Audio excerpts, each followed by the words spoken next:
दिनेश कुमार राठौर नमन करते प्रश्न कर रहे हैं कि पांचों पांडव इतने धार्मिक थे, फिर भी युधिष्ठिर, भीम, अर्जुन तीनों तो मोक्ष प्राप्त हुआ।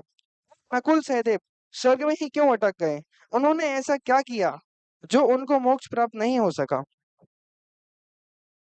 देखो, इसके दो रीजन है। पहला रीजन तो ये है कि जब पांचों पांडवों पे उपसर्ग हुआ तो उनको विकल्प आ गया कि हम दोनों तो मतलब अपने मन में एक को ही आया, अलग अलग थे ऐसा तो सोच नहीं रहे थे।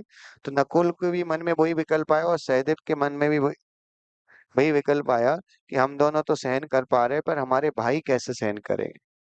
और भाई तो अपनी आत्मा में तल्लीन थे, उन्हें तो शरीर शरीर लग नहीं रहा था।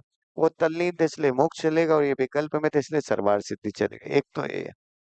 दूसरा, एक सिद्धांत की अपेक्षा एक और प्रमाण मिलता है।